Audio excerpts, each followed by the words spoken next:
He's been on before. I am so excited to have him back again and can't wait to hear about this topic. Tonight we have John Gleason, known online as the Godless Engineer. He's an ex Christian who has worked to build an online community of secular skeptics that analyze apologists, or sometimes known as excusagists, by one of our other previous guests, Brian Keith Dalton, coined that term for us, I think.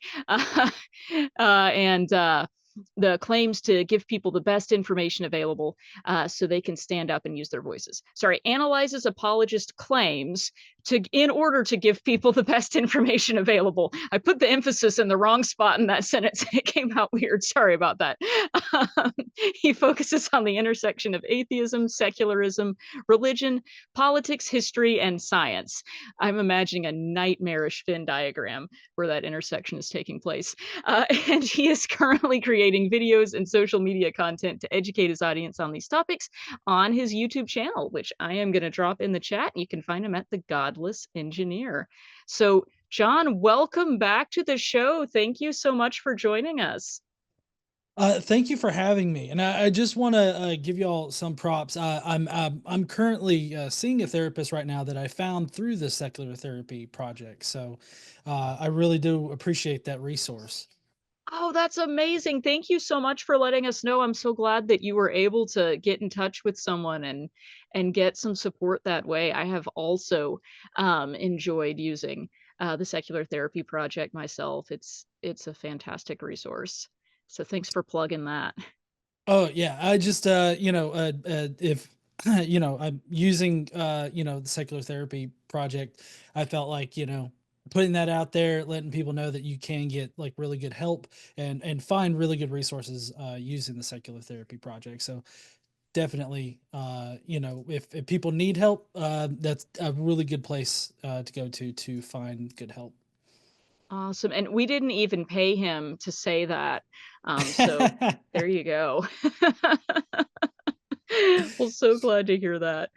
And cannot wait to hear about your topic this evening. When you were telling me about it, I thought this sounds great. This is something that I deal with a lot. I know a lot of our guests probably do too, kind of trying to sort through the massive amount of information that we encounter all day, every day. We talk a lot about critical thinking on this channel, but information overload is a real thing, and I definitely appreciate any time we have you on, and others who help us learn ways and tips to figure out if the information we're seeing is accurate and reliable versus nonsensical.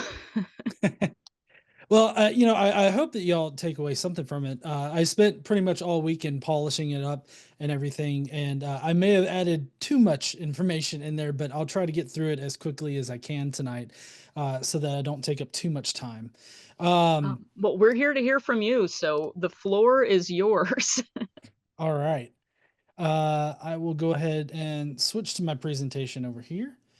First of all, I do want to thank everybody for being here today. Um, the to take part in today's discussion presentation, and I'm going to be presenting, I guess from my own perspective and everything that I've done. What's the difference between scholarship and apologetics?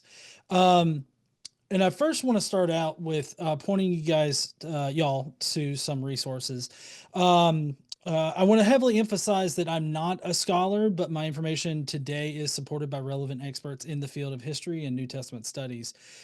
So first, there's Proving History by Richard Carrier. This book provides a critical look at all the criteria used by New Testament scholars to support their conclusions.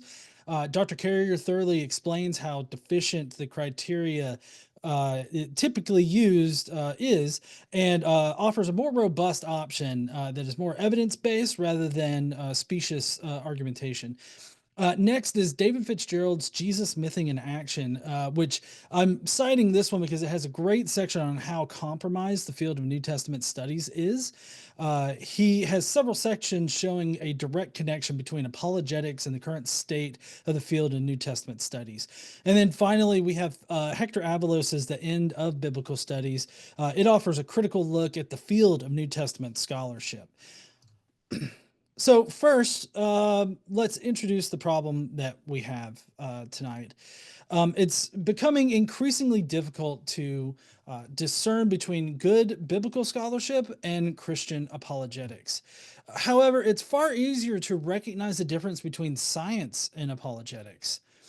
Science relies on evidence and sound logical reasoning to conclude how reality works. Science has a tried and tested methodology for coming to these conclusions that attempt to weed out confirmation bias. It's easy to distinguish bad science from good science because bad science often violates this well reasoned method. Either the data is bad or the evidence doesn't support the conclusion. The scientific community fosters a sense of skepticism in all conclusions. Testing and verifying conclusions is a hallmark of the scientific field of study. Apologetics is precisely the opposite of that. Apologetics is only concerned with defending a particular faith. Although there are apologetic systems for every religious faith, they all have the same goal: to defend it. Apologists will do what they need to defend the faith from criticism and especially do not appreciate skepticism of their conclusions. They are not concerned with determining what is true about reality, which is the difference between science and apologetics. This difference is crucial to understanding the difference between good scholarship and apologetics. Actual scholarship should aim to determine the truth of reality, just like science does. The lens through which Christian apologetics views the world limits its ability to discern truth, or their ability to discern truth. It can only see the truth through the faith that the faith will allow. This is the fundamental difference between good scholarship and apologetics. Oftentimes, the lines differentiating these two areas are blurry and hard to distinguish. Today, I want to discuss the problem with biblical scholarship and apologetics. My goal is to unblur the lines that separate good scholarship from Christian apologetics, which has a habit of masquerading as good scholarship. First, I will give some good examples of biblical apologetics using fallacies and flawed argumentation to protect the faith. Then, I will show you how many biblical scholars do the exact same thing. My purpose today is not to paint the whole of biblical scholarship with a broad brush. Instead, I intend to highlight what to look for in biblical scholarship to adequately distinguish good scholarship from what I call educated apologetics, or I guess excusagists, as Brian Keith Dalton would say. These benchmarks will highlight that I will highlight should give you a good foundation for identifying the Christian apologetic reasoning when it's used in New Testament scholarship. So first we have to define the problem that exists between Christian apologetics and New Testament scholarship. So first, let's define what apologetics even is. Michael Ramsden, the founder of the Oxford Center for Christian Apologetics, summarizes the goal of Christian apologetics using 1 Peter 3:15. As Christians, we are called to be prepared to give an account for the faith that we have in Christ. That's a quote from Michael, not 1 Peter, I don't believe. This shows that Christian apologetics starts with the Bible and only defends the faith. Christians seek to defend their God because it seems their God cannot protect itself from skepticism. Next, in 1999, Norman Geisler streamlined the basic apologetic formula into 12 steps, which boils down to some presuppositional statements like a theistic God exists and the New Testament is historically reliable, to conclude that whatever is opposed to any biblical truth is false. This means that the apologetic strategy is circular. Start with the assumption that the Bible is true. Find evidence, facts, arguments that support the Bible, and then you subsequently prove that the Bible is true. Sadly, a significant portion of biblical apologetics does precisely this, or sorry, a significant portion of biblical studies does precisely this. They are more concerned with finding of evidence, facts, and arguments that support their faith instead of allowing the evidence and data to drive their conclusions. In Jesus Mything in Action, David Fitzgerald notes this about biblical scholarship and biblical history in particular. He says, biblical history has always been an apologetic undertaking in the service of Christianity. Even today, it remains the only branch of history still overtly dominated by believers. And this is Jesus Mything in Action, page 29. And he's not wrong in this assessment here. If we, to support this sentiment, Fitzgerald mentions something that Hector Avalos said in the End of Biblical Studies.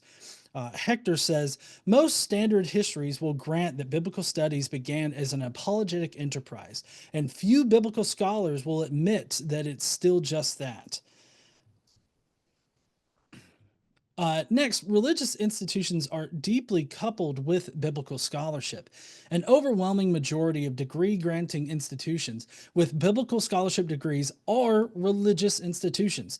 Most of these institutions either directly require statements of faith or covertly require and enforce such faith requirements. This doesn't mean that everyone trained in a seminary does bad scholarship. For example, Dr. Bart Ehrman was trained in faith institutions such as a seminary, but mostly does great scholarship that challenges many biblical scholars in his field. So I'm not saying that you should rule out all biblical scholars or all biblical studies, and biblical scholars that are trained at faith institutions. What I am showing tonight is that there is a definite link between basic apologetics and the biblical scholarship. That link has infected biblical scholarship like a plague, and because of that bad scholarship, it is easy to identify. And because of that bad scholarship, it is easy to identify because it has the same hallmarks as apologetics. So before I continue, were there any pertinent questions, uh, that need to be answered before I get into like my benchmarks for like apologetics? I think the most pressing question that we've received is, should we just start saying excusegetics now? Have we officially changed the term? Well, I mean, I feel like it's a very apt term for what they do because they make excuses for their faith and everything. So excusegetics would be an apt label to put on it. I think it's a little hard for me to say it, but I'm sure that it's something that you just sort of naturally lean into eventually. I love it. Well, you heard it here first, so we're gonna go forward with that. All right. To continue on, there are several issues that practically define apologetics, and we can use these issues as a benchmark for gauging what biblical scholarship is infected with apologetics. First, the core problem is fallacious reasoning that plagues all of Christian apologetics. Some common examples would be non sequiturs, straw man, shifting of the burden of proof, personal incredulity, and ad hoc reasoning. Today, we are going to analyze some common apologetic arguments to develop benchmarks to analyze biblical scholarship. We will be first discussing the Kalam cosmological argument, um, and then we will move on to the teleological argument, and then we will deal with some creationist arguments in general. So, first up, a good example of these benchmarks is the non sequitur fallacy that occurs in the Kalam cosmological argument.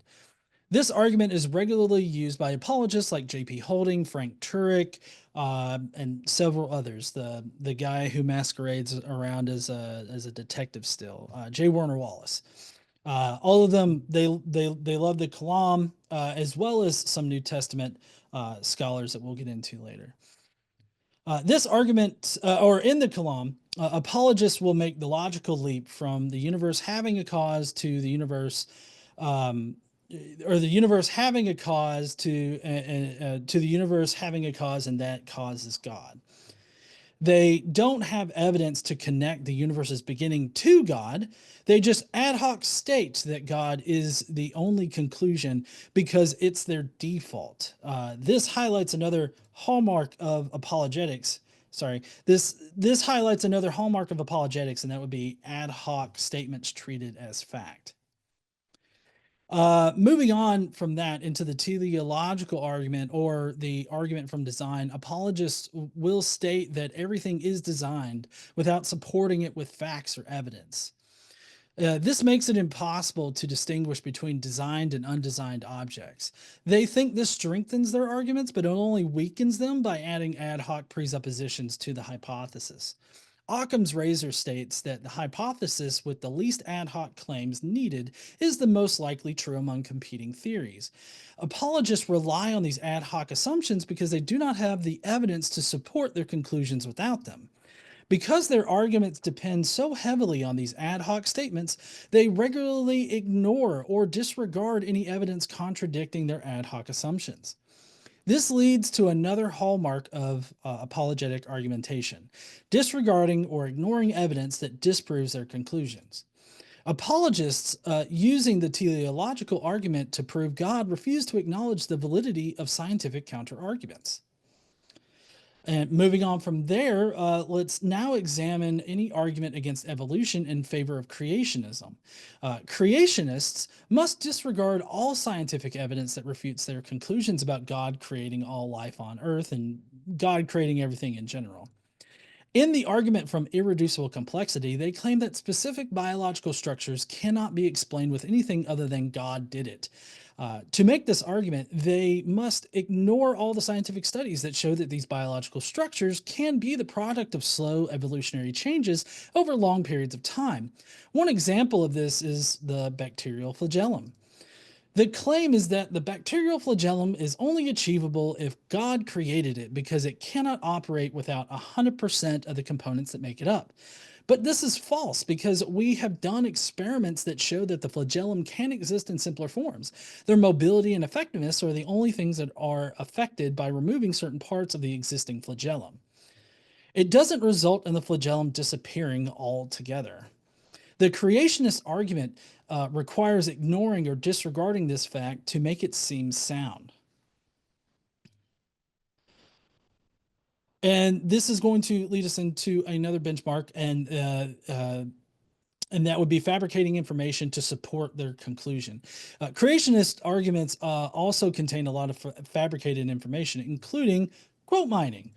Scientists and philosophers, they usually quote mine scientists and philosophers to add credibility to their arguments. But if we turn to the fine-tuning argument for God, we see similar fabricated information to support the conclusion that only God could have fine-tuned the universe for life.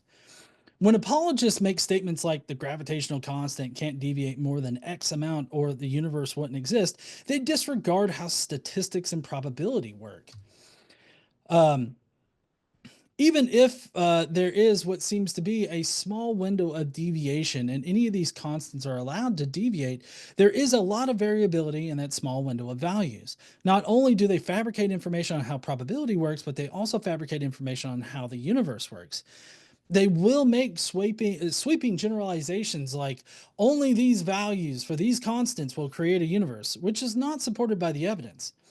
We don't know what values will change if we augment even one of these constants, and apologists rely on people's ignorance of this fabricated information to convince them of their conclusions.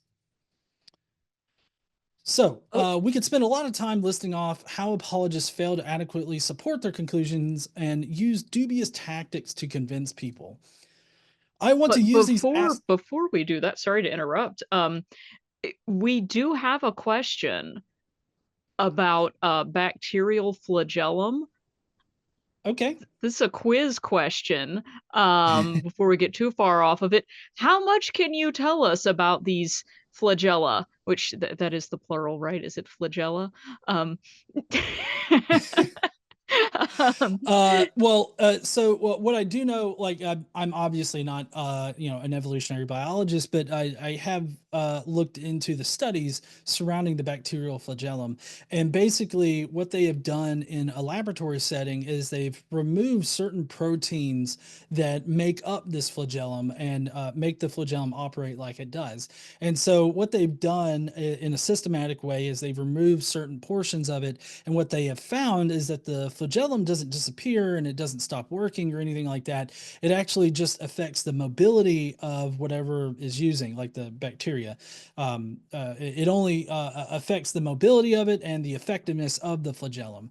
But the thing that apologists, creationists in this case, what they have to ignore and they have to fabricate is this idea that the flagellum can only ever exist in one particular way, and if it doesn't exist with all of the components, like right there, all put together, then it just simply won't ever form or it won't work or something like that. And what we have been able to do in laboratory settings is remove portions of the flagellum, and we have found that it just reduces the effectiveness of it, and it doesn't make it go away entirely. So it can operate in simpler forms, and it seems like in an evolutionary path, it started off as a very simple form and then eventually got to the complexity that we find them in today.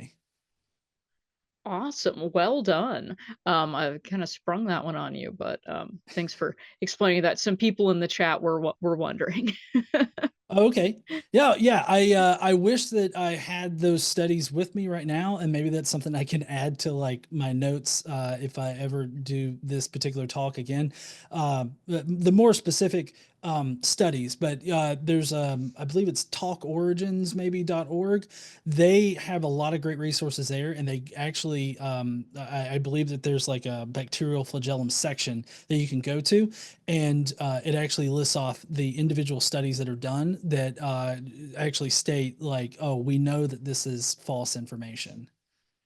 Oh, fantastic. Thanks for that resource. And I love that this is a show where we can have a lot of fun and also learn about where to find extensive resources to read further on bacterial flagellum because that's what we need to do in our spare time. I'm Hey, yeah, definitely going yeah, to. yeah. I mean, I've been doing this for about 10 to 12 years. And so, like, that's pretty much what I've done with my spare time for the past 10 to 12 years. It's just look at, like hearing a claim like the bacterial flagellum and then going out and finding resources that explain to me, like, why this isn't true. And so that's one of the more invaluable resources as far as like anti-intelligent design stuff goes. Talkorigins.org is a really great just sort of collection of counter arguments against intelligent design. Oh, fantastic. Okay, I'll drop that link in the chat as well. All right, well, carry on. I hope I didn't break your flow too much, but that was good No, no, info. no. It's perfectly fine. I love answering questions, so feel free to interrupt me whenever you need to ask one. Will All right. Um, Okay, so I want to use these aspects of apologetics that we've been discussing to highlight how apologetics has infected biblical scholarship. And there are arguments in biblical scholarship that are riddled with fallacies and ad hoc statements. They disregard counter evidence and fabricate information, and these are all hallmarks of apologetics. Um, and we can identify them in biblical scholarship and any scholarship as indicators of bad scholarship. These tactics are present in biblical scholarship. And these hallmarks aren't something unique to the Christian scholarship, but the can also be applied to the broader academic community. All right. Next is New Testament scholarship, and we are going to be taking a look uh, uh, at what we've defined in apologetics and apply it to some topics in biblical scholarship. So many New Testament scholars will fail these benchmarks. And many years ago, all of biblical scholarship would have failed them, but Old Testament biblical scholarship has actually been tested and has come out better. Through the rigor of pushing boundaries coupled with discoveries, architectural and textual, Old Testament biblical scholarship is now more aligned with the evidence we have than the evidence apologists want to have. And you can definitely identify this a lot easier in Old Testament scholarship, because you have some people that are trying to like verify that like the patriarchs of the Old Testament actually existed when we don't have good evidence for that. You'll see them trying to validate whether or not Adam and Eve were real historical people, and you'll be able to identify a lot of the hallmarks that we discussed at and more as core principles of those types of arguments in Old Testament biblical scholarship. But it's a lot easier to identify them there than it is in New Testament scholarship. But that's why the consensus switched from a historical view of the Old Testament patriarchs to the now widely held consensus that they were never really historical people. New Testament scholars use various criteria to establish specific historical facts and conclusions about the New Testament. These criteria are riddled with issues that align more with apologetics than good academic scholarship. One such criterion is dissimilarity. The criterion of dissimilarity claims that if, therefore, Jesus is presented as saying or doing things that seem almost out of place for both Palestinian Judaism and early Christianity, the likelihood of the presentation being accurate seems great. And this comes from Mark Allen Powell's Sources and Criteria section in Jesus as a Figure in History, How Modern Historians View the Man from Galilee. So definitely check that out if you want more insight into the criterion that is used by New Testament scholars. This is also covered heavily in Dr. Richard Carrier's Proving History. If you want to pick that up, it's a really great resource. I highly suggest it. So this is a non sequitur because it makes a logical leap from something perceived as dissimilar from Jewish thought to a historical fact either about Jesus or the New Testament. And this is an excellent example of the apologetics plaguing scholarship. First of all, we just simply don't know what most of the beliefs of the Jews held in the late BCE, before the Common Era, and in the early Common Era time frame. New Testament scholars have been convinced by this criterion that it is sound, so they use it regularly and have even developed different variations that all suffer from the same apologetic plague.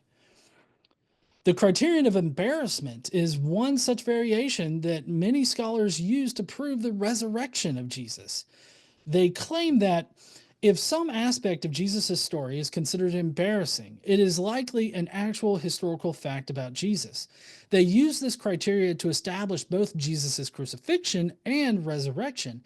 While both apologists and religious New Testament scholars use this criterion of embarrassment to prove the resurrection of Jesus, other skeptical New Testament scholars like Bart Ehrman use the criterion of embarrassment for the crucifixion of Jesus.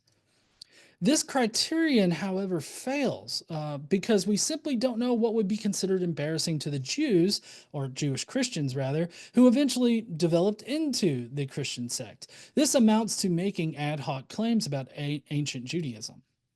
It also requires ignoring evidence to the contrary. Before the first century, there were Jews who considered Onias III to be the Messiah despite his death. Although they have to ignore the theological necessity of the Messiah's death, even in the earliest version of Christianity, that would be Paul's version, or the version of that existed prior to Paul that he inherited, rather. Paul followed an interpretation of Jewish scripture that included the death of the Jewish Messiah. A later Jewish tradition captured in the Talmud actually has a two Messiah tradition in which one of the Messiah dies. So a dying Messiah isn't something that Jews would be embarrassed by. This is how both scholars and apologists misuse these arguments to come to unsupported conclusions. You could use the criterion of embarrassment to establish some historical facts, but it must be used sparingly and under the correct circumstances. Both apologists and New Testament scholars failed to do this. There's actually a contemporary version of this that's used in our legal system now, which is basically a statement against interest. And typically, statements against interest aren't taken like in a vacuum. They have to be corroborated by some kind of information that actually shows that it is a statement against interest in the first place in order for it to be valuable in our legal system.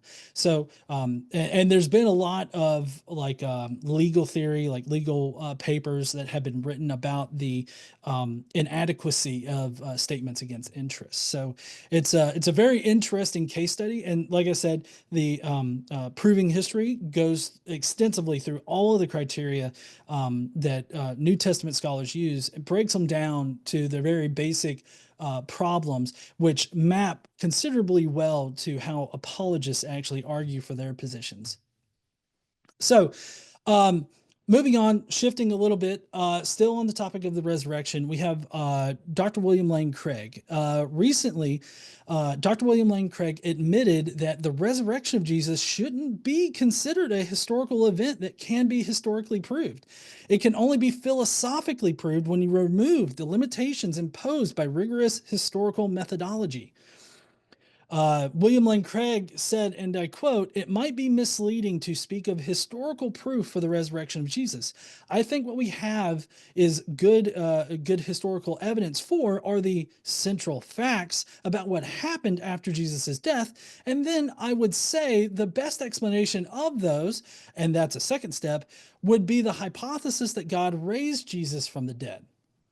This was said on a podcast that he did where he was discussing the resurrection, his resurrection research or apologetics, however you, or excusegetics, I guess. Here, a New Testament scholar directly bridges the gap between apologetics and scholarship. He is saying to use the facts established by the problematic criteria that we have already discussed, and then make the logical leap from these facts to magical resurrection. He has to ignore or disregard evidence and argumentation that counters his philosophical position to come to the conclusion he's suggesting. He literally says that in his quote that you have to basically set aside historical rigor, like real historical methodology, and then come to the conclusion that Jesus resurrected from the dead separately from that. He uses fallacious reasoning to bypass the rigors of fundamental historical limitations. He must rely on ad hoc statements with no underlying evidence to support the conclusion. And the ad hoc statements I'm thinking about are like God exists, Jesus is his son, and God would want to resurrect Jesus from the dead. And that's typically how scholars or apologists come to the conclusion that Jesus was resurrected, at least the more educated apologists or excusagists. As we will see next, both skeptical and religious scholars use fabricated information to argue for their conclusions. So, this next section is kind of in depth. So, please feel free to ask questions if you don't already have them. The two source hypothesis. Now, the two source hypothesis is even more blatant apologetics exercise in New Testament scholarship. The two source hypothesis states that some kind of source predates or is contemporaneous with the Gospel of Mark, and it's commonly called Q. This hypothesis has spawned other fabricated sources, such as the M and L sources, to solve the synoptic problem. The fabrication of information to support statements like Jesus is independently attested to multiple times in the first century falls directly in line more with apologetics than academic research. This is what historian Raphael Lataster has to say about the use of his hypothetical sources like Q, M, and L. According to proper and competent historians who do their jobs adequately, sources do need to be scrutinized, and no influential mainstream historian has ever granted a free pass to non existing sources, unlike Ehrman and his fellow biblical scholars. As would be expected, not a single credible historian outside of biblical scholarship relies so uncritically on hypothetical sources. And this is in Questioning the Historicity of Jesus, pages 60 and 61. Okay. Sorry, just had to catch my breath there. There is no way to validate that these hypothetical sources are authentic or are independent. That makes them speculative and ad hoc evidence. These hypothetical sources are primarily created to make it seem like we have more evidence about the historical Jesus than we do. The failure in logic here isn't hypothesizing that they existed. That's a perfectly fine and normal thing to do. But the failure in logic occurs when you use hypothetical sources to conclude that certain aspects of the gospel narrative are historical facts. The two source hypothesis ends up being a very convoluted solution to a non issue. And I didn't have this in here, but maybe I should have. Some of the examples of things that they come to based on like the M and the L and the Q sources would be the things that they all have in common. So like one of the common things is Jesus's baptism in the Jordan. That is not independently attested. It's actually only attested in the earliest gospel, which would be the Gospel of Mark, or at least the earliest gospel that we have. And then later traditions build upon that. And it even gets to the point where in the Gospel of John, he doesn't even get baptized. I mean, there's an event that happens with John the Baptist in the river and everything like that, but Jesus doesn't actually get baptized. But still, they say that, oh, all of these sources, they corroborate this one event, so therefore that one event had to have happened. But in actuality, all of these are hypothetical sources, meaning that they don't actually exist. They are just hypothesized by New Testament scholars, and then they come to these conclusions about these events when we don't really even have evidence to suggest that they happened. So I do want to present an alternative, a more academic argument for like the generation of the Gospels as an example of good biblical scholarship that has been done and has been further supported as time has gone on, and that would be the fair hypothesis. It's a far simpler explanation that doesn't use the same ad hoc assumptions as these two source hypotheses. The fair hypothesis postulates that that Mark was the first gospel, and all other gospels used it and subsequent gospels that were available to the authors. So what I'm saying there is that Matthew used Mark, and then Luke used both Matthew and Mark, and then separately from the fair hypothesis, you have the Gospel of John. More and more New Testament scholarship is leaning in the direction of the Gospel of John actually knowing all three synoptic Gospels in order to produce his own. Now, the fair hypothesis is a far stronger hypothesis than the convoluted two source hypothesis. It requires fewer ad hoc assumptions and has more tangible evidence supporting the conclusion than the two source hypothesis. Mark Goodacre has this to say about the two source hypothesis's complexity. The widespread idea of a common source, now lost for these two gospels, the theory of the logia or Q, has tended to be modified, refined, and complicated to such a degree as, for that reason, if no other, to arise doubts of its validity. And this is Mark said this on his website where he thoroughly goes through refuting the Q source idea and showing how the Q source idea doesn't actually make sense of the information that we have, and that the fair hypothesis is a far superior explanation because it uses actual evidence that we have to support the conclusion.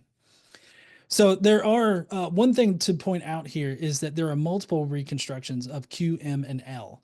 And the content of these documents changes according to the needs of the person that is using them for their argument. You can look at several different reconstructions of all three of these fabricated documents, and they will contain different things. And just it seems like it's very convenient that these things that are contained in there are the exact things that the New Testament scholars need in order to make their arguments work. It's just it seems a little convenient to me. And also, this sounds more like apologetics than good scholarship. Fabricating information in order to make your hypothesis work, that seems more like an excusegist defending their faith. So, the criteria used by New Testament scholars to determine historical facts in the New Testament are plagued with apologetics. The arguments used by more skeptical scholars to make the Gospels contain some historical facts about Christian origins are plagued with apologetics as well. These logical flaws of the various criteria that they use to make their conclusions are riddled with these logical flaws and fabricated information. I'm not trying to make the case that all New Testament scholarship is apologetics, but I am saying that there are clear markers for apologetics, and you should be aware of these markers when considering New Testament scholarship. All right, so what to do now? I kind of want to go through like maybe some actionable items that I hope that people can take away from this talk tonight and implement whenever you're engaging in conversations over like what we know about Christian origins or engaging with anybody online. Um, you should understand that the New Testament scholarship is a minefield of both good and bad scholarship. Because of this, you need to pay attention to key factors that define apologetics to identify when the scholarship you're reading becomes more about apologetic crusades than the data. As you wade through as you wade through New Testament and biblical scholarship, keep an eye out for fallacious reasoning, especially non sequiturs. Uh, Guard yourself against ad hoc claims and expect supporting evidence for any positive claim that is made as part of the conclusion that they come to. So that is going to conclude what I have as far as uh, the presentation that I have. I'm more than open to any questions that anybody has. I know that this has been a very generalized sort of overview of how I've experienced New Testament scholarship juxtaposed against apologetics or excusagists. And so I'm definitely up for any kind of constructive criticism about my point of view here, or any kind of questions for me to elaborate on any one of these things that I brought up. Yeah, that was great. Thank you for sharing all of that. We did get a few people mentioning this. This was so much great information that we may have to go back and review it a second time just to get everything out of it. But yeah, that was great. A lot of good information, and you gave us some good examples of books that we can look at for scholarship. And I love that you mentioned David Fitzgerald, who was here, I believe, last week, talking about some of this. So great timing on that. I love when we have speakers who are kind of in dialogue with one another. So that was great. Yeah, David's a really good friend of mine, and also in that section of Jesus Mything in Action, um, uh, he does a really good job of doing a case study where he actually shows how the field of New Testament studies tries to control its scholars, like even skeptical scholars. And so, like, there's a lot of instances. He's got several different case studies where New Testament scholars have suffered crippling pushback from the community in general, and it's because these people have like challenged some of the mainstream lines of thinking, and so they basically punish these scholars. So there's a lot of things that I didn't put into the presentation that I feel like are relevant, and I'll probably augment it in the future to point it out. But there's definitely a controlling aspect to New Testament scholarship. That's interesting. And do you find that that's the case not just at the kind of like the faith-based seminaries, but even among academics as well? Is there still a I've pressure there? Yeah. So I mean there can be, because it's more of like the entire community versus like specific institutions. And there are some good institutions out there that do pretty good job of training New Testament scholars. And I think that what you'd really have to look at is their individual arguments, because like I said before, Dr. Bart Ehrman He was trained in a seminary and then other religious institutions in order to get the degrees that he has. But he does fantastic work outside of one area that I disagree with him on. He does great, fantastic work challenging the consensus of what a lot of people think, and he's not afraid to challenge that consensus. And so I really think that it's on a per scholar basis, and you really have to look at what arguments are they making. Are they making arguments that are based in evidence that we have, or are they fabricating information? Are they tacking on ad hoc claims in order to make their conclusions work? It really kind of depends on the scholar, and because that can change over time, especially after they've graduated and gotten their degrees, and especially after they've gotten tenure. After they've gotten tenure, like Bart Ehrman, they might feel a little bit of that pressure coming off. Good points to think about, and I love that you gave us some tips at the end for what to watch out for when we are encountering new information or writings, because it's very easy to be in conversation with someone and then they throw down, oh, okay, well, here's this book where Dr. So and so said the following, and here's this article, haha, proves my point. Well, maybe there's more investigation still to be done, but excellent. Okay, well, we do have a number of questions, but before we get to those, do you want to take a look at the poll results and see how Sure. people answered the questions? Okay, and we actually have additional questions. Keep your questions coming in. We'll get to as many of them as we can. We're getting lots of great questions. And so, for those of y'all who were here at the beginning, we did have a poll um, at first, and the questions that we asked were, in your religious faith, were the characters and events in the sacred texts of your religion considered?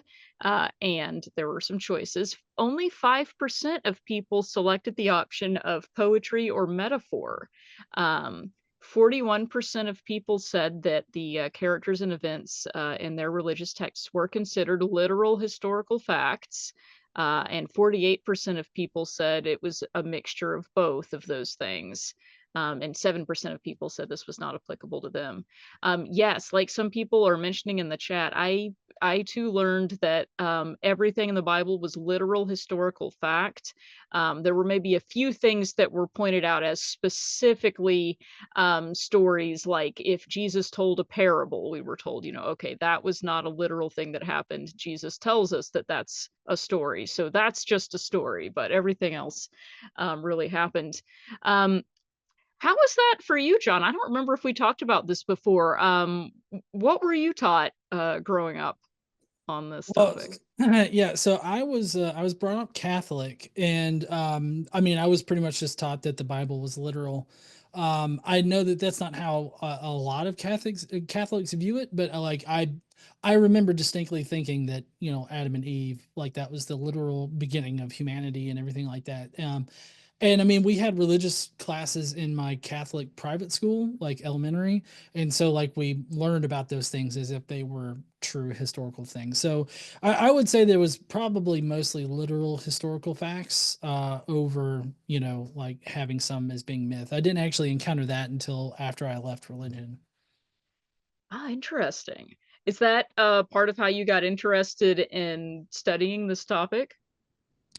I mean, yeah, I guess when I left religion, like I never really had considered any other position other than I was a Christian. And so once I started considering, possibilities outside of that, I guess I got really interested in understanding like what was true about the Christian story, Christian origins, and everything. And I found myself in conversations online, like on Facebook, in Facebook groups, wanting to say, oh yeah, that was definitely a historical thing. And I would go and I would try to find evidence that these things were historical, and I ended up finding the exact opposite things a lot of times, that they just simply were not historical. Hmm. Yeah, the admonition to go study the Bible and the context and learn more about it so that you'll have more faith sometimes backfires. Well, let's go to the second poll question, which you kind of touched on this earlier. Maybe you can expand a little bit for us. We asked how many independent gospels are in the New Testament canon, and 16% of people selected just one, 9% of people selected two, nobody picked three. 45% of people selected four, probably, I assume, thinking Matthew, Mark, Luke, and John. And then 7% of people selected five or more, and 23% of people said, I do not know. Now, this is what you were talking about earlier when you were describing the Q source and the other hypotheses around that, right? Yeah. So there are some New Testament scholars that will argue that Q, M, and L are independent references to like the Christian story and Jesus in particular. But those being fabricated sources, or hypothetical, rather hypothetical sources, we can't actually verify that those are independent. So the one that we know of that is, and I'll say pseudo independent, because we know that the Gospel of Mark used Paul's work in order to generate some of the theology of the Gospel of Mark. But as far as like the Christian story goes, that you find in the Gospel of Mark, that's going to be sort of your seed gospel as far as like what we have evidence for. And then other gospels take from Mark and change it for their own purposes, and add on, take and take off some things, and then in the case of the Gospel of John, totally rework everything to present like a totally different Jesus. Okay, interesting. And I'm seeing in the chat, someone suggested we could have had an answer of none, or zero, which yeah, great point. Could have added that. Oh, love it. Okay. And then finally, we didn't talk about this in the presentation, but we're here now. And so our last question in the opening poll was, did Darth Maul survive at the end of the Phantom Menace? And we are divided on this question. We have an even number of people saying yes, of course, and no, he was cut in half. We also have some people who aren't sure, and 36% of us are not sure what we're talking about here. So, uh, John, can you expand on this, and let us know if any of us are getting into canon or non-canon Star Wars books and films as we try and sort through this question. Yeah. So I I mean I had thought up this question just as a quick thing, but so Darth Maul at the end of Phantom Menace, that's episode one, that's the early 2000s Star Wars movie that started that early trilogy. Darth Maul gets cut in half by Obi-Wan Kenobi and falls down a shaft. And so like I don't know. For the longest time, I thought that Darth Maul was just dead. But then, of course, there's the Clone Wars that have, or I don't know if it was Clone Wars or if it was the Rebel show. One of them has Darth Maul in it, where he's kind of got like spider legs, showing that he survived. And then Darth Maul also appears at the very end of the Han Solo movie, too. So it very obviously, Darth Maul survived miraculously, probably through the Force in some kind of capacity. So yeah, Darth Maul survives, and that was a big shock to me when I first learned about it, because it's like he gets cut in half. Like how did Qui-Gon Jinn at the end of Episode One, he just got stabbed through the chest. Darth Maul gets cut in half. How does Qui-Gon Jinn die, but Darth Maul sticks around? Like that just I feel like that's a plot hole. Totally agree. And I love that well, first of all, I love that we're always talking about sci-fi on the show and we haven't had a Star Wars question in a while, but also this is kind of fun because um I don't know, it's kind of like the same thing that people can do with this retconning and these books count, these sources don't count. I mean, this is not dissimilar to what people may do with stories in the Bible and other religious texts, right? It's kind of Yeah, exactly.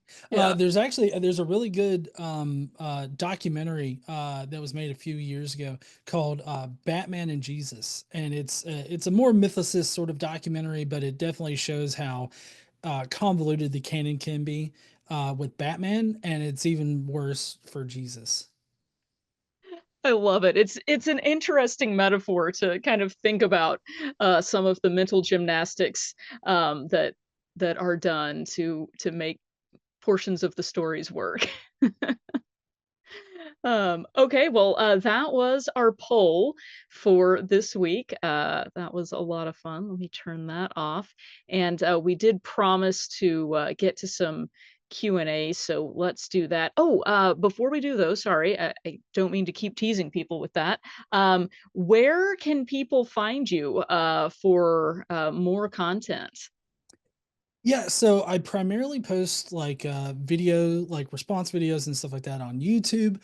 I also, am currently posting like YouTube shorts, but those also get put like on Facebook Reels and TikTok and Instagram Reels. I provide both long and short form content on those.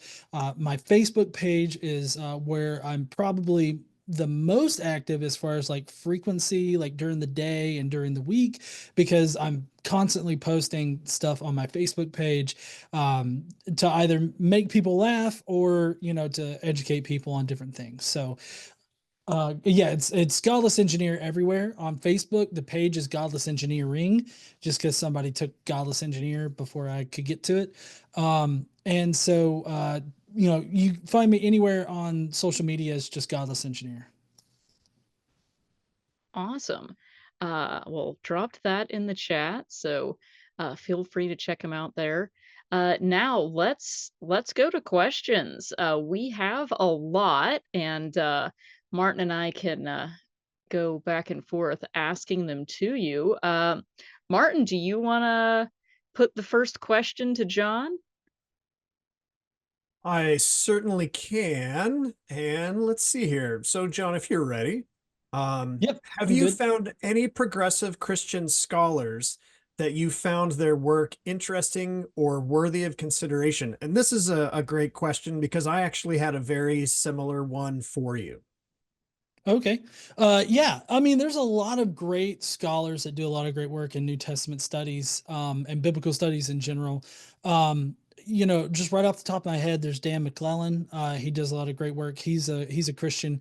Mark Goodacre, I believe Mark Goodacre is a Christian as well. He does a lot of great work. I disagree with some of his work in other areas, but like he does a lot of great work on like refuting the Q document, as well as plenty of other other areas as well.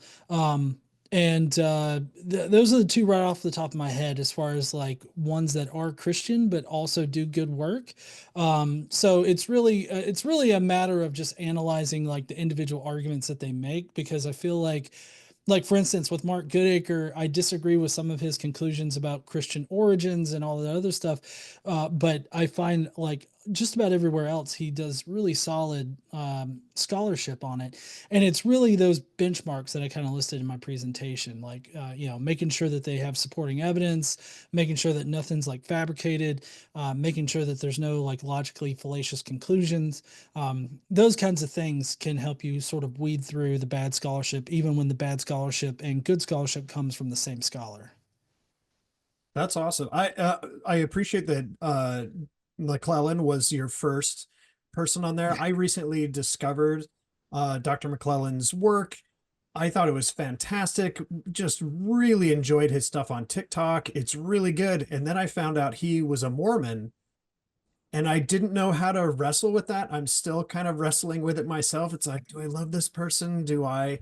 But his breakdowns are really fantastic, and his ability to take things that are in English and going back to the Hebrew and the Greek and the Aramaic in real time is amazing. Yeah, McClellan does a really good job of doing his best that he can to separate himself from the faith part of it, like the dogma part of it, and using data. He's got his whole data over dogma sort of thing that he does, and he really does try to focus on the data. And I'm not sure what keeps him in the Mormon faith in particular, but I have to say everything that I've heard from him concerning like biblical scholarship has always been pretty rock solid, has been based in evidence and in real data and not fabricated data. And so, like, I've only heard good things coming out of him. I disagree with him, of course, on, like, the historicity of Jesus and other historicity of some other things there. But I mean, I feel like, if you're not in disagreement on some portions with some either scholars or other people, you're liable to just fall into this pattern of just listening and believing. And I feel like having a healthy dose of skepticism where you can question and disagree with others, I think that only promote a good healthy environment, like as far as like a learning environment goes. Nice. Great question, by the way. Yeah, that was a good one. Yeah, and I really like Dan McClellan's work too. There's a lot of people talking about that in the chat right now as well. And I like that point you made, John, about how he tries to separate the faith from actual critical scholarship, and does criticize some things pretty heavily. But being Mormon, of course, we don't know what's in people's minds and what their beliefs are, and I wouldn't ever claim to know, but I know that is a faith that can be very difficult to leave for people, even if they don't believe it anymore, just because of some of the social consequences that come with that. So who knows? Um, Yeah. okay. Moving on to another question. We have some lots of questions this evening about books and resources, which I love to hear. This one is asking, can you recommend any books for non-theologists and non-historians that can help us understand the historical influences and cultural context of the times which produced the texts and traditions of Judaism, Christianity, or Islam? So basically some books that we can all read and understand without having gotten letters after our name in history and other studies. Well, so that is kind of difficult, just because there's not a lot of like pop level, I guess, books out there that really aim to speak to the like non academic sort of Mhm. reader, I guess. Bart Ehrman's books, they read pretty easy, and he's got a lot of books out there surrounding like the historical statements that I disagree with him on. Like misquoting Jesus is a pretty good one. How Jesus Became God is another good one. He does a lot of great work in the pop level area, and so like I think picking up any of his books I disagree with his Did Jesus Exist book. I think that fell way below his his like standard, because he's got a pretty high standard even for pop level books. But I felt like that one just did not meet that standard at all, and I really wish that it had. Um, but outside of that, I think that Bart Ehrman does a lot of great pop level books. Dr. Richard Carrier has Jesus from Outer Space. That's a pop level book that, yeah, is easy to read. And there should be an audiobook coming out relatively Ooh. soon for it. That's actually voiced by my wife, KC, over there. We recorded it for Rick. But that's a pop level book that's easy to read, and it goes through and it explains a lot of the background information concerning Christian origins, and makes it really easy to understand what good historical research should look like, as far as like getting the data and correctly applying a hypothesis to it to come to the best conclusion. I feel like you'll get a pretty good sense of that if you read that book. um, those are the ones that I can think of right off the top of my head. So I think that those, if you get started with some of the Dr. Bart Ehrman books, as well as like the Jesus from Outer Space, I think that you'll do pretty good there. Another one, David Fitzgerald. He's not like he's not like a scholar or a historian in that kind of sense, but he does produce really good books on this topic. He's got the Jesus Mything in Action books. He recently published a book on religion that kind of discusses like how religion has developed throughout the ages and goes through all the major religions. And then he's also got Nailed, which is the 10 Christian myths about Jesus or whatever, is the title. I'm sorry, I can't remember the title right now, but it's called Nailed. That got me looking deeper into the topic of Christian origins. So I think that would be a pretty easy book to read as well. Love it. And we just had him on last week talking about the new book. So great segue to that. Yes. And there it is. Yeah, nailed. 10 Christian myths that show Jesus never existed at all. You don't have to agree with the conclusion that Jesus never existed at all, but he does mention like a lot of the the background information that goes into like Christian origins and everything. So it's a good read regardless. Yeah. I love it. And I love how you started out your answer by saying, well, there may not be that many, and then listed off like 10 books that we could get started with. It just kind of came to me as I was talking, like, oh, there's this one. Oh, there's that one. Oh, there's this one. Fantastic. I love a good book list. You're going to give David Teachout a run for his money, adding books to my Goodreads to read list. So I am all for it. Um, okay, great. Let's see. Martin, what else do we have? We've got several more. So here's one for it. This one might end up being an entirely, we'll have to bring you back probably, which I'm happy about. So you've talked about markers and arguments to the New Testament scholarship, but what about Old Testament scholarship? Yeah, that's a good question. I would say that looking for the exact same benchmarks that I pointed out, like the fallacious reasoning, ad hoc statements, and all that, I think that if you can apply those to any area of scholarship to know whether or not you've got bad scholarship or good scholarship. I guess tonight I hyper focused in on New Testament scholarship and really focused on that just because of that's where I've really been looking a lot. But these benchmarks can be applied to any like academic study because these are common things that make the scholarship bad. And so I think that if you can identify those in the scholarship, then you know that you've got some bad scholarship. And there, as far as the Old Testament goes, there are some scholars out there now that are trying to argue for like a historical Moses, or they try to argue that the Exodus story is exactly as it happened in Exodus.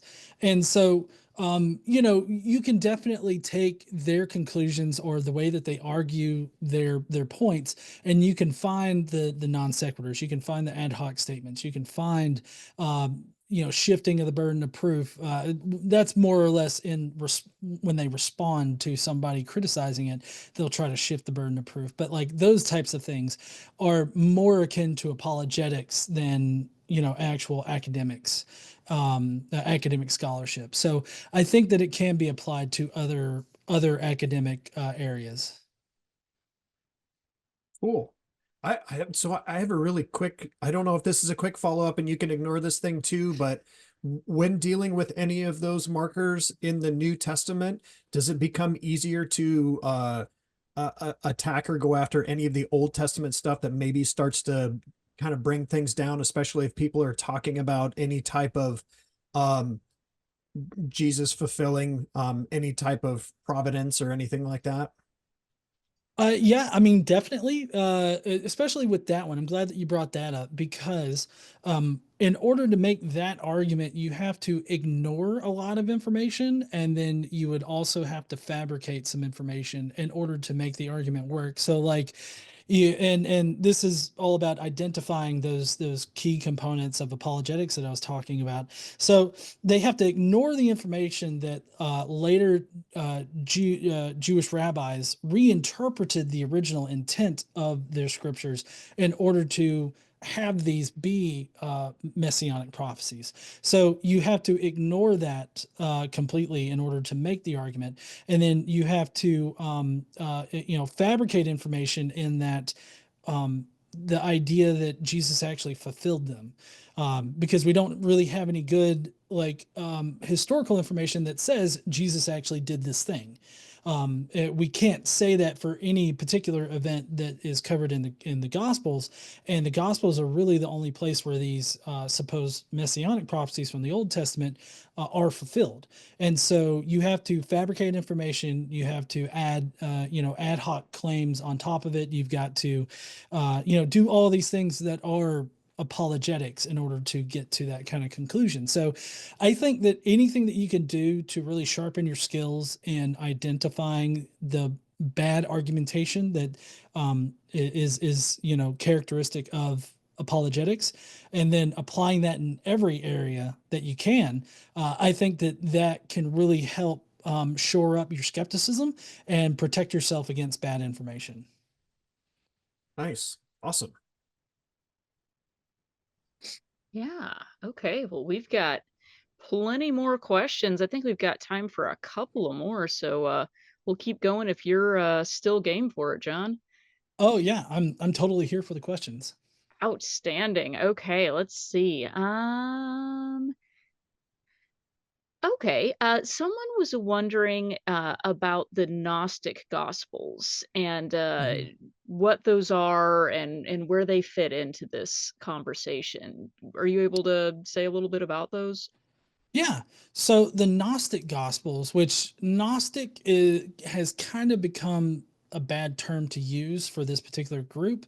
A lot of scholars now are kind of finding that label to not really mean too much, but generally, what people mean by Gnostic Gospels or the Gnostics are this group of people that didn't necessarily believe like in a physical, like earthly version of Jesus, but more of a spiritual, probably real like figure that became corporeal on earth and did things. And so it's just a very specific set of Christians that, didn't believe in the traditional version of Christ. And so what we find with those is that they are those gospels, as far as we can tell, came into being like later in the first century. So this would have been well after the initial sect of Jews started becoming more, I guess, Messianic Jews and then eventually Christians.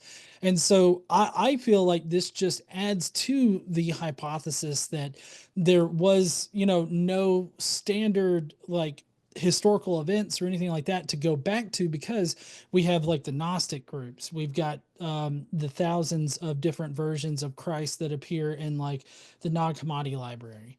And so I feel like the Gnostic Gospels are far too late to give us kind of any good information as far as like what really did happen, if anything did happen at all, and that they are only really understood in the light of a uh, I'll say thriving Christian community. Thriving is adding a lot onto it, because like it was a really small community even in the second century. So by thriving, what I mean is that it was definitely mutating. It was evolving rapidly at the end of the first century and on into the second century, until it eventually got canonized like much later on. In history. By much later on, I mean like into the second, beginning of the third, and onward, is when you start seeing a more canonized version of the story. So that's when all like the Council of Nicaea and all those places where they were trying to get their stuff together to get like a coherent like sort of story going. Excellent. Thank you for explaining that. I know we hear a lot of terms thrown around sometimes in these conversations, and if you didn't go to school at a seminary, um, you might not know what these terms are. So that helps a lot to clear that up. Thank you. Okay, what else do we have? Well, and speaking of that, actually, somebody had a question about Nicaea and Trent as well. So the question is there a reason why atheists, or maybe just debaters in general, don't tend to bring up the books that were left out of the Bible? Well, so I typically don't bring up the books that were left out of the Bible, primarily because they suffer from the same problems that the books that are in the Bible have. We don't have any like source information about where they got their information from. We can't do any kind of source criticism on it. They never tell us where they get their information from. That's the reason why I reject like the Gospels as being representative, as far as we can tell, of anything that actually happened in history, and that's because they're widely different than other historical writings at the time, like other historians, how they would write their histories at the time, because other historians that were actually trying to record something historical, they would have like whole sections dedicated to what sources they used, why they used them, how they were going to reconcile contradictions, and all this other stuff. And we just simply don't have that for any of the gospels that are included, but we especially don't have that for any of the gospels that were left out, or any of the books that were left out, that were, determined by the church to not work with the canon that they were wanting to build. And so like it's very interesting, in order to understand like the variety of Christianity that developed and that eventually got reined in, later on. It's very interesting to understand like the vast swaths of different ideas that were going around, and how that variety of ideas like really shaped what it would turn into. um that's an interesting part about it. But as far as like not referencing them or not using them in my arguments, I don't see how it can help, because if we want to argue from the strongest position, like being that, the apologists and New Testament scholars, they will say, well, these are the documents that are most likely to be like contain historical information. If we argue from what they think their strongest position is, and we can still say, You can't prove any of that actually happened," I feel like that's a far stronger argument than bringing up other like books that were not included.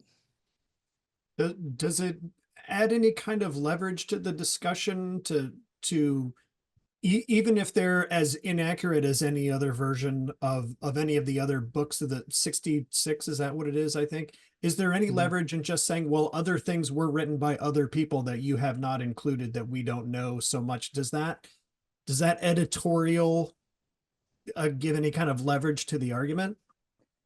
I mean, I think that it can. I think that you can definitely bring it up as a way to say, how the church curated the story to be this story that they wanted to tell, and that they knowingly left out all of these things.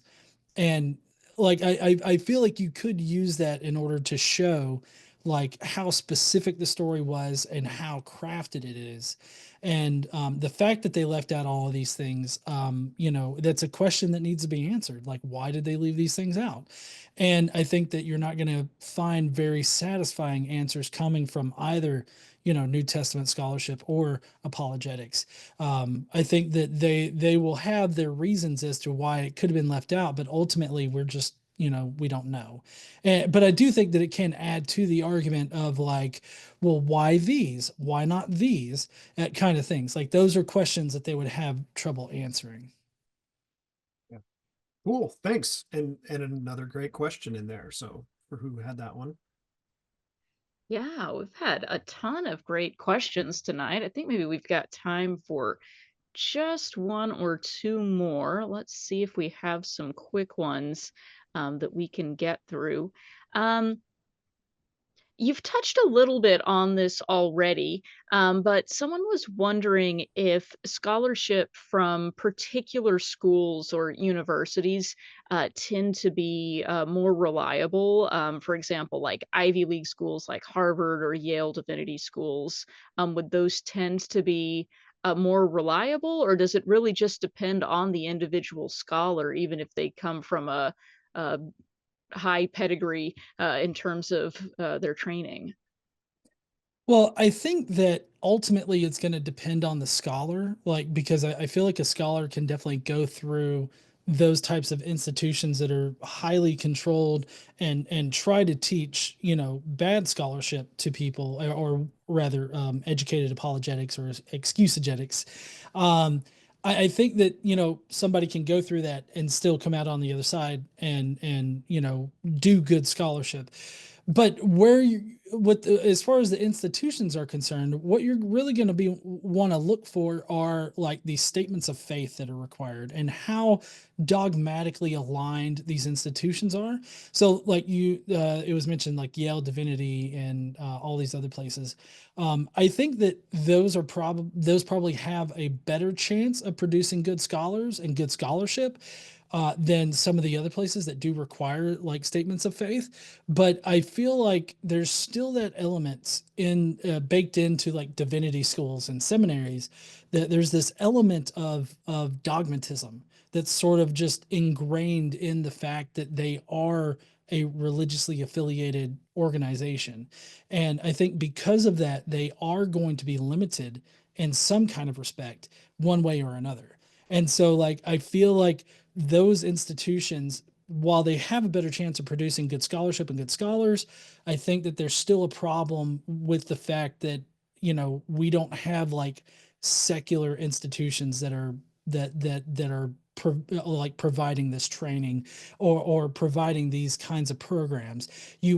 Most of the time, if not all the time, you've got to go through some kind of religious organization in order to get those kinds of degrees. Makes sense, yeah, and to your point earlier, that you kind of alluded to, it's probably a good idea for us to always use our critical thinking skills when we're evaluating scholarship from anyone. Let's not just rely on an authority because they have some letters after their name. If they're making illogical statements, we do not have to accept those. Exactly. Fair enough. Um, well, all right. Martin, do you have any more questions for John, or should we wrap up here and go to the hangout? I think we can start wrapping this up and head into the hangout section.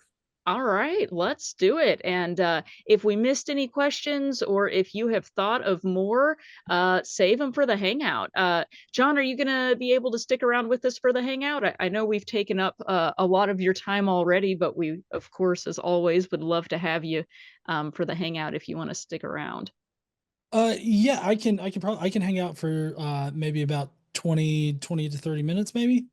Awesome. Okay, great. Let's do that. And I'm already hearing that we have a question about Paul that someone may want to ask. So let's do that in the Hangout. And we'll go ahead and wrap up here. Let's see, Cool. Martin, over to you. Yeah, well, so first off, thank you, John, very, very much for this. You've been here before. I've been a fan. I want to say it's probably been, could it be a decade? Have you been doing this a decade on YouTube? I don't know how long I was subscribed to you on there. So Yeah, thank you very much. This has been really cool for me to be able to do this. And to all the volunteers and everyone that helps make this possible, thank you all so very much. There's a lot of things that go on behind the scenes, and it's absolutely amazing the support and the love that goes into all of this. So thank you everyone who allows for this to happen. We've got some announcements for upcoming RfRx speakers. Next week is Ember Bellrand. And I don't have a topic on there for that. I'm not sure what Ember's going to be talking about. I met Ember early on though, and awesome person, and I'm really excited about that one. And then upcoming speakers, we've got Forrest Valkai, which his popularity continues to grow. We'll probably have to get 2 Zoom signals going next week to fit everybody in. Secular Rarity, who is a fantastic person. I've really enjoyed Secular Rarity for several years. Stephen Novella and Erica Matthews. You can follow all of us on various social media platforms, minus one that we're not a part of anymore. You can always find all of this stuff and a whole bunch of other information through the link tree, which is about to pop up in the chat for everyone. There is a Facebook main page, which is going to show up on there. I'm not a Facebook person, so I don't know how much interaction that gets on there, but I hope for everybody that's there, you go to the Facebook page and hang out. There is a Facebook support group as well that's now shown up in the chat. Instagram and TikTok both are getting a lot of these bumper videos that we're putting out. So please, by all means, make sure you go and check all of that out.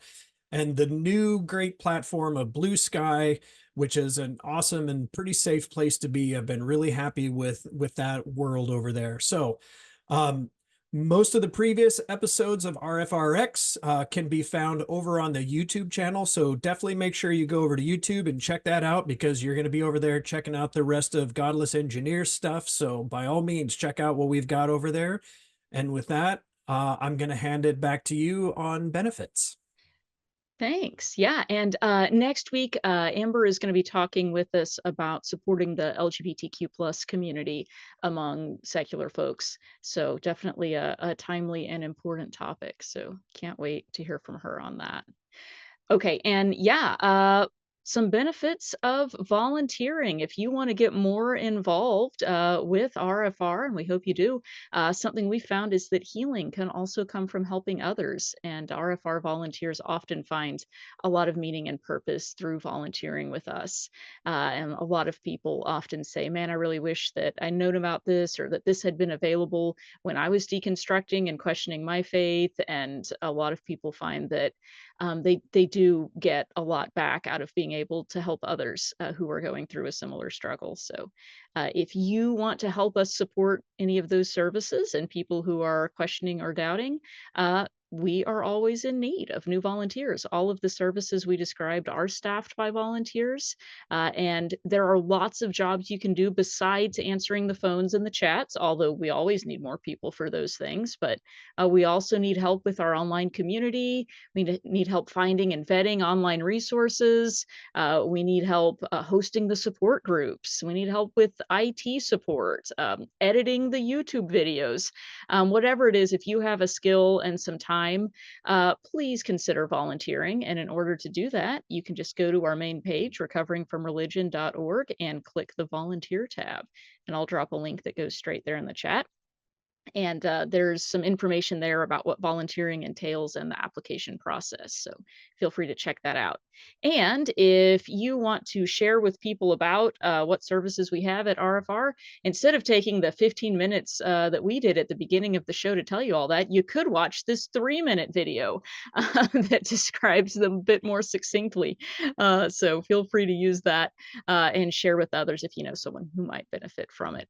And with that, let me hand it over to Dr. Daryl Ray to get some final thoughts, or as we like to say, the benediction for the show. And you got to unmute yourself. As the high priest of the Church of the Flag Spitting Monster, I can definitely give the benediction. But John, thank you so much. I'm impressed. You have done a hell of a lot of research here. I went to seminary. I took all sorts of undergraduate courses in Bible, and you have resurrected some very old stuff that I learned way back when, and kind of made me rethink it.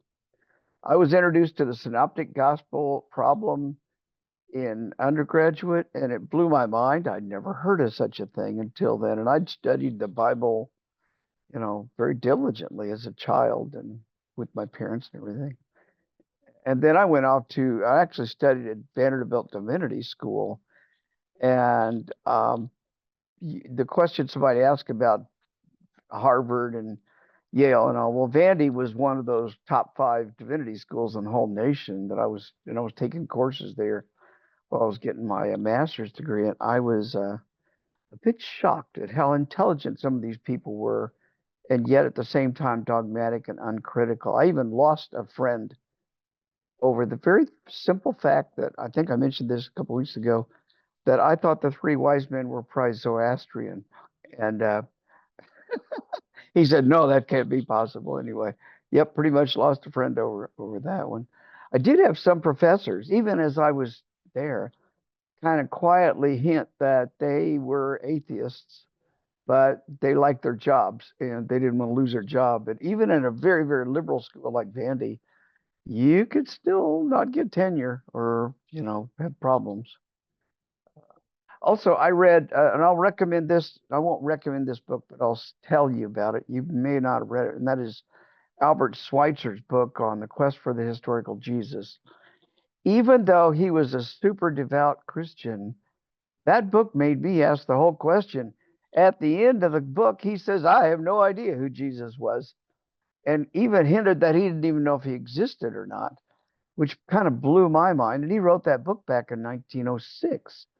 So, I mean, there's a lot of this been going on for many, many years. And even scholars like Albert Schweitzer have asked these questions. But I agree. And I've actually seen more than one scholar in more conservative schools get fired or pushed out of their university position because of that. I like Dan McClellan a lot.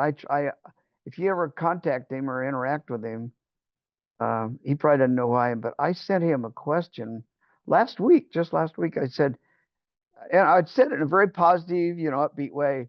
I said, "Hey Dan, when are you going to turn your good critical skills on examining the Book of Mormon?" And he has not responded to me. So if you ever connect with him, ask him that question, or say a friend of mine wants to know.